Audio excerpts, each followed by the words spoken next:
IT जय श्री राम में आपका स्वागत है। कैसे आप सभी? आज हम देखने वाले हैं मंदाकिनी। दोस्तों, ये एक फैमिली कॉमेडी मूवी होने वाली है जिसको आप आराम से फैमिली के साथ एंजॉय कर सकते हैं। तो मूवी की शुरुआत अमन नाम के एक बंदे से होती है जिसकी आज शादी होने वाली है एंड भगवान के सामने खड़े होकर उनका धन्यवाद कर होता है कि भगवान आपका बहुत बहुत धन्यवाद जो आपने मुझे 3 लड़कियों से रिजेक्ट करवा दिया था, जिससे मैंने कॉलेज में प्रपोज करने की कोशिश की थी, और अगर ये ऐसा नहीं होता तो आज मेरी प्यारी नेता मुझे कैसे मिलती जिससे आज मेरी शादी होने वाली है। लेकिन मैं पहली बार शादी कर रहा हूँ ना, तो काफ़ी घबराया हुआ। तो मैं तो बेवकूफ़ सा लड़का, और अनीता तो बहुत ज़्यादा सुंदर है। भगवान प्लीज़ मुझे रास्ता दिखाना ताकि मैं अनीता को खुश रख पाऊँ।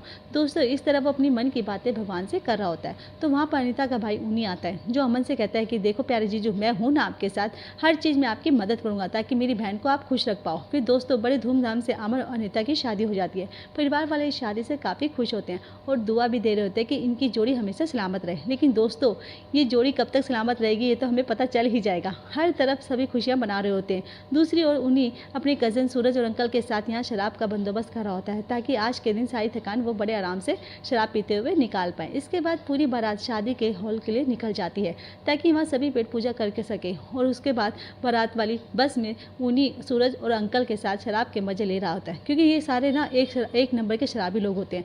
शराब के बगैर उनका दिन कहीं नहीं गुजरता। अब सारे लोग आ चुके थे जहाँ पर अनीता का घर प्रवेश किया जाता है। सारे पड़ोस की महिलाएं वहाँ पर मौजूद होती हैं। आप लोग तो जानते ही हैं कि पड़ोस की महिलाओं का सिर्फ एक ही काम होता है, इधर की बात उधर करना और उधर की बात इधर करना। पड़ोस की महिलाएं कह रही होती है कि अमन तो घोचू किस्म का इंसान है, बिल्कुल बच्चों जैसी हरकत करता है, इसको इतनी बढ़िया सुंदर लड़की कैसे मिल गई, जरूर दाल में कुछ काला है, कहीं ये शादी कोई ज़बरदस्ती तो नहीं हो रही, हमें तो कुछ समझ में कुछ अलग ही लग रहा है, कुछ ना कुछ पैसे दे के लालच दे के शादी करी होगी। अगले सीन में अनीता और अमन का फोटोशूट चल रहा होता है। बेचारे अमन को तो पोस्ट देना भी नहीं आता। अभी उन्हीं वहाँ पर आकर अमन से पैसे मांगता है ताकि फर्स्ट नाइट के लिए अमन का कमरा सजा पाए। ये सुनकर तो अमन खुश हो जाता है और अपने नाड़े के अंदर छुपाया हुआ पैसा उन्हीं को दे देता है। उन्हीं दोस्तों बड़ा ही चालू आदमी होता है, उसने कमरा सजाने के नाम पर अपने जीजू से सारे पैसे ले लेता है। वो शराब के लिए सारे पैसे पूरे के पूरे उन्हीं के से लेके चला जाता है। वो भी बड़ा खुश होता है कि फर्स्ट नाइट में कैसे भी करके किसी चीज़ के लिए वो बस इंतज़ार नहीं हो रहा था। कुछ देर के बाद उन्हीं से मिलने का दोस्त उसका आता है जो कनाडा की इम्पोर्टेड शराब लेकर आया था, जो कि बहुत ज़्यादा कड़क होती है। आधे गिलास में ही सबका असर दिखने लग जाता है और इसलिए उससे सभी शराब के कमरे में छुपा देते हैं ताकि रात में पहले कोई दूसरा आके इसको घटक ना ले। इसके बाद होता यह है कि नीता के घर वाले अपने घर के लिए निकल जाते हैं, उनको जाना ही था। तो वहीं पर उन्हीं फर्स्ट नाइट के लिए दोस्तों के साथ मिलकर अमन का कमरा सजाने में लग जाता है। लेकिन अमन तो बिल्कुल बच्चों जैसी हरकत कर रहा था, खिड़की से बार बार अनीता को देखे जा रहा था। ये सारी चीज़ें देख कर सूरज देखता है तो वो उन्हीं को आकर कहता है कि भाई इसको तो समझाओ थोड़ा, नहीं तो ये तो इसकी हरकतें हैं ना, ये कहीं अपनी फर्स्ट नाइट ही ख़राब ना कर दे। इसलिए दोस्तों उन्हीं एक प्लान बनाता है और अमन को अपने पास बुलाकर कहता है कि देखो मेरी बात ना ज़रा ध्यान से सुनना, मुझे पता है कि तुम शराब वगैरह नहीं पीते, लेकिन आज की रात तुम्हारे लिए स्पेशल होने वाली है और इस बात का ध्यान रखना कि first impression is last impression होता है। तो तुम थोड़ा सा मैच्योर बनकर अनीता के पास जाओ। वैसे मैं जानता हूँ कि मैच्योर कोई रातों रात नहीं हो जाता, पर मैंने तुम्हारे लिए ना इसका बंदोबस्त कर दिया है। मेरे पास एक कनाडा की लाई हुई एक शराब की बोतल है और इसे जूस में डाल के तुम पी लेना। तुम थोड़ा थोड़ा नशे में रहोगे जिस वजह से तुम कम से कम बच्चों वाली हरकत तो नहीं करोगे, साथ ही तुम्हारे अंदर थोड़ा कॉन्फिडेंस भी आएगा।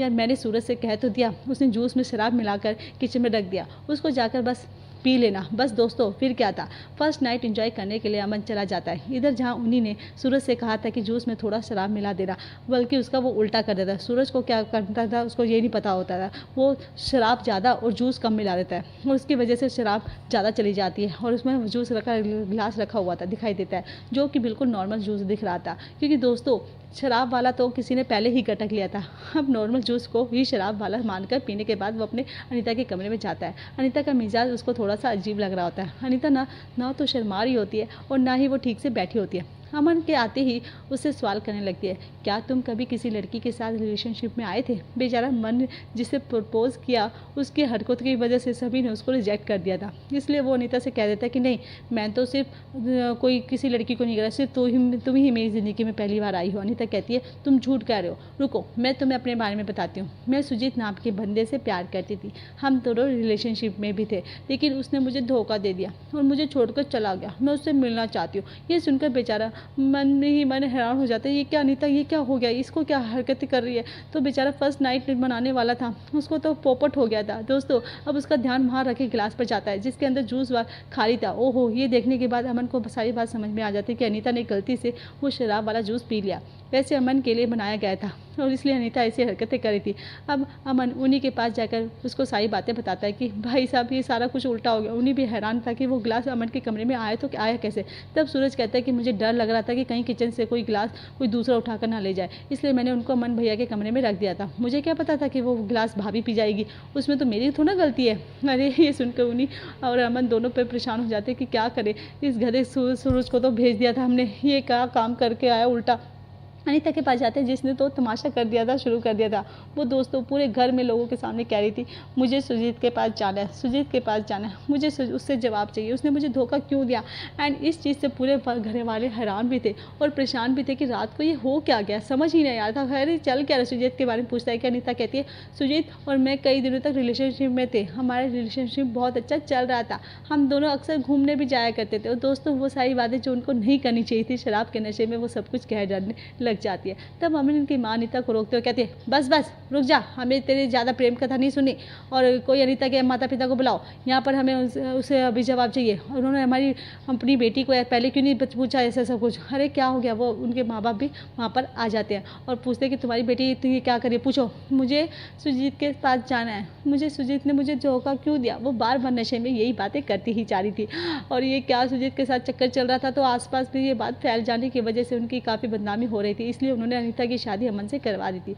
और दोस्तों यहाँ भी अनीता के माता पिता अपनी इज्जत को बचाते हुए अमन के माता पिता से कहने लगते हैं कि इसमें आप लोगों की गलती है, आपके घर वाले सबके सब शराबी और नशेड़ी है, मेरी बेटी को भी शराब पिला दिए। बताओ पहली बार पीने की वजह से वो अनाप शनाप भगे जा रही है। दोस्तों अब सारे लोग अनीता को उसके कमरे में लेकर जाते हैं। अमन की मम्मी अपने परिवार की ऐसी बेइज्जती से काफ़ी परेशान हो चुकी थी क्योंकि सभी उसके बेटे के और बहू के मजाक बना रहे थे। इस परेशान में वो भी घट घट शराब की बोतलें अपने अंदर उतार लेती है, जिसके बाद पूरे गुस्से के साथ अनीता को अपनी गाड़ी में बिठा देती है और उससे कहती है चल सुजीत का घर बता मुझे, चल मैं तुझे रास्ता, वो कहती मैं रास्ता बता दूंगी, तो इसको पता है ना वह लेकर चली जाएगी। वो वहाँ पर जाके वो उसके साथ गाड़ी में बैठ जाती है। देख सकती है वो भी एक ऐसी लड़की के साथ जो थोड़े ही नशे में आती ही अपने बॉयफ्रेंड के नाम मामले को सामने लेकर जाने लग जाती है। अनीता भी खुशी खुशी मम्मी के साथ गाड़ी में बैठ जाती है और जिस गाड़ी में अमन और परिवार के कुछ लोग भी सवार हो जाते हैं। अब रास्ते में अमन अब मम्मी को समझाने की कोशिश कर रहा होता है कि छोड़िए ना मम्मी जी, अनीता नशे में है, जो सब कुछ ठीक हो जाएगा, सही हो जाएगा सुबह और मैं भूल जाऊंगा। अरे अनीता क्या क्या कह रहा था। लेकिन दोस्तों मम्मी सुनने को तैयार नहीं होती। अमन के ज़्यादा बकबक करने पर वो उसको गाड़ी से उतार देती है और अनीता के साथ वह सुजीत के घर के लिए निकाल दी जाती है। इधर उन्नी और बाकी भी सुजीत के घर जा रहे होते हैं ताकि अगर वहाँ कुछ मैटर बड़ा हुआ तो उसको सुलझा पाए, लेकिन ये क्या सुलझा पाएंगे, इन्होंने तो खुद शराब पी रखी थी। सच में दोस्तों ये पूरा परिवार ही शराबियों का अड्डा था। खैर जो भी है, जैसे उन्नी मनोज नाम के एक बंदे को पकड़ कर गाड़ी चलाने को कहता है क्योंकि सिर्फ उसने शराब नहीं पी थी, जिसके बाद वो तीनों सुजीत के घर के लिए निकल जाते हैं। रास्ते में उनको अमन दिखाई देता है, इसलिए वो लोग उसको भी अपने साथ लेकर चलते हैं। किसी को सुजीत का घर नहीं पता होता। जब सूरज सभी से कहता है कि मेरे पास सुजीत का एड्रेस है, मैं अभी google.com पे दिया ना नंबर है ना, उस पर मैं मैप लगा देता हूँ और उसके साथ हमारे वहीं पर चलेंगे, ठीक ठीक बताओ। अनीता कहती है कि एक रात में सुजीत मुझसे मिलने मेरे घर के पास आया था और सभी से छुपकर उसने मुझसे कई गलत टाइम भी दिया था और मेरे से बोला था कि ये मैं ऐसे ऐसे करूँगा, लेकिन उसने मुझे धोखा दिया। फिर हम दोनों की किस भी हुई और वो फिर मेरे साथ ऐसे ऐसे करके वो चला गया था और सब मुझे देख रहे थे, पड़ोसी भी सब देख रहे थे। फिर एकदम से आवाज़ हुई तो वो भाग गया। ये करके सभी मोहल्ले वाले इकट्ठे हो गए, वो भी मोहल्ले वालों के बीच में इकट्ठा से खड़ा हो गया ताकि सबको ये लगे कि सुजीत की शक्ल नहीं देखी थी ना किसी ने, तो किसी को पहचाना भी नहीं था। और मेरे माता पिता भी मुझे ऐसी हरकत के लिए सबके सामने डांट रहे थे। ये सारी चीज़ें दूर खड़ा होकर सुजीत देख रहा था एंड इस चीज़ से मुझे इतना गुस्सा आया कि मैंने उससे बात करना ही छोड़ दिया। अब दोस्तों जैसे ये लोग आगे बढ़ रहे होते हैं तभी पुलिस वाला उनको रास्ते में रोक लेता है और उनसे लाइसेंस वगैरह मांगते हैं। एक पुलिस ऑफिसर की नज़र जब उन्हीं की मम्मी पे पड़ती है तो उनसे कहता है कि आपने मुझे पहचाना, मैंने आपके ड्राइविंग स्कूल में ड्राइविंग सीखी थी। और ये सुनकर मम्मी जी भी हैरान हो जाती है। उन्हें पुलिस वाले के बारे में ये सब याद आ जाता है और वहाँ पर उसकी बुराई करने लगती है। हाँ मुझे याद है कि तू कितना घटिया ड्राइविंग करता जाता था, कई बार तो तूने गाड़ी भी ठोक दी थी। अरे अब तब जाके तेरे सामने आती बेइज्जती होकर होकर वो इतना घबरा जाती है कि पूछो मत। पुलिस वाला कहता है कि इतनी बेइज्जती करी है, तो उसके पास हमें वो होता है शराब चेक करने वाला, उसमें टेस्ट करने वाला डिवाइस से डिटेक्ट कर लिया था मम्मी जी ने शराब पी रखी है। भैया गई भैंस पानी में, मम्मी जी ने तो अपने पैर पर ही कुल्हाड़ी मार ली थी। क्या जरूरत थी पुलिस वाले से इतनी बहस करने की। फिर क्या था, पुलिस वाला उन्हें फाइन मांगने लगा और करीब 10,000 था। अब मम्मी जी कहती है तुम मेरे स्टूडेंट हो ना, तो प्लीज़ हमको यहाँ से जाने दो, अगली बार ऐसा नहीं हो करेंगे। तब जाकर पुलिस वाला गाड़ी में मौजूद दूसरे इंसान से लाइसेंस चेक करके उनको जाने देता है, क्योंकि उसने शराब नहीं पी रखी थी। इधर बेचारा अम्मी जो फर्स्ट नाइट बनाने वाला था वो उन्हीं और बाकियों के साथ इधर उधर भटक रहा होता है। सूरज ने नेट पर किसी दूसरे सुजीत का एड्रेस निकाल दिया था। उसी रास्ते को फॉलो करते करते वो एक नदी के किनारे पहुंच जाते हैं, जहाँ google.com पर कह देता है कि एंड इस गुस्से में वो तुरंत अपने साथियों को वहाँ बुलाकर उन्हीं की मस्त धुलाई कर देता है। तभी अमन और बाकी वहाँ पर उन्हीं को बचा कर लेकर आते हैं। दोस्तों दोबारा अभी अनीता से पूछते हैं कि क्या उस रात के बाद तुम कभी सुजीत से मिली थी, जिस पर अनीता कहती है कि हाँ मैं उससे दोबारा मिली थी। मैं मुझसे माफ़ी मांग रहा था कि मुझसे गलती हो गई, मुझे माफ़ कर दो। और पता है मैं ना ऐसी लड़की हूँ जो कोई किसी के भी बातों में आ जाती थी। सुजीत की बातों में आकर फिर से उसके साथ रिलेशनशिप में आ गई और मैंने उसको बता दिया कि मेरी और अमन की शादी होने वाली है। तो उसने मुझसे कहा कि क्यों ना हम दोनों भाग कर शादी कर लेते हैं। तो फिर वो कहता है कि हाँ भाग की शादी करने के लिए पैसों की जरूरत पड़ेगी, क्योंकि दूसरी जगह रहने के लिए पैसे चाहिए। अब ये सुनकर मुझे तरस आ गया। उस पर मैंने सोने की चैन ना सुजीत को दे दी ताकि वह थोड़े बहुत पैसे का बंदोबस्त कर पाए, लेकिन चैन मिलने के बाद वो एकदम से गायब ही हो गया। ना मेरा फ़ोन उठाया, ना कभी मुझसे मिलने की कोशिश की। तो मैं समझ गई कि सुजीत ने मुझे बेवकूफ़ बनाया और कुछ ही समझ में नहीं आया, वो चैन लेकर भाग गया। मैंने सोशल मीडिया पर सुजीत के बारे में जानकारी निकाली और मुझे पता चला कि सुजीत का तो ये पेशा है कि लड़कियों को बेवकूफ़ बनाना और उन्हें लूटना। ये जानकारी अगर मैंने पहले निकाल ली होती तो मुझे इतने बड़े धोखे का सामना नहीं करना पड़ता। और सुजीत और कम नहीं था, वो भी मुझे गुस्सा दिलाने के लिए अमन और मेरी शादी में आ गया था। इसी वजह से मैं सुजीत से मिलना चाहती हूँ, ताकि उसको थप्पड़ पे थप्पड़ मार कर सबक सिखा पाऊँगी।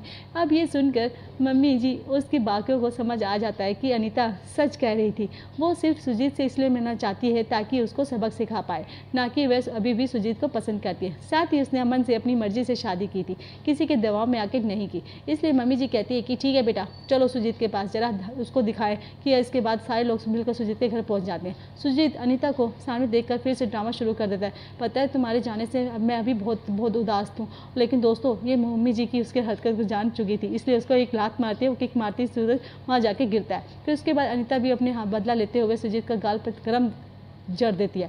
अब वहाँ पर रमन और बाकी लोग भी मुश्किल से रास्ता ढूंढकर पहुँच जाते हैं। वहाँ आने के बाद सुजीत के बदमाश दोस्त मम्मी जी और बाकियों का रास्ता रोक लेते हैं, ताकि उन्हें यहाँ से जाने से ना दिया जाए, क्योंकि वो सोचते हैं कि अगर इन लोगों की हिम्मत कैसे हुई सुजीत को मारने की। पर तभी उन्हीं एक हाथ से पकड़कर सुजीत के एक दोस्त का गला दबाते हुए उसको हवा में उड़ा देता है। ये देखकर बाकी लोग डर के मारे तुरंत भाग खड़े होते हैं। इसके बाद उन्हीं सुजीत को भी धक्का मार देता है कि कल तक अनीता की चैन अगर तूने वापस नहीं की तो उस चैन से ही तेरा गला घोट दूंगा। सुजीत मान जाता है दोस्तों, और फिर सारे लोग वहाँ से खुशी खुशी घर के लिए निकल जाते हैं। तो मूवी के आखिरी सीन में अमन की पहली रात तो ऐसे खराब हो चुकी थी, लेकिन दूसरी रात को वो फर्स्ट नाइट मना लेते हैं, जिसके बाद तो अनीता दोनों कमरे में आने के बाद बातें करते हैं। दोनों वहाँ खुश लग रहे होते हैं, उनकी जोड़ी बहुत परफेक्ट लगती है। लगता है दोस्तों सच में भगवान ने अमन की सुन ली होगी, क्योंकि अगर अनीता शराब ना पीती तो सुजीत का मामला सामने नहीं आता। हो सकता था कि बात को लेकर धीरे धीरे अमन और अनीता के रिश्ते में दरार आने लग जाती और उनका रिश्ता भी टूट सकता था, लेकिन भगवान ऐसा नहीं चाहते थे कि बेचारा मन ही मन फिर से दुखी हो जाए। इसलिए उन्होंने उसकी प्रार्थना सुन ली और फिर से अनीता का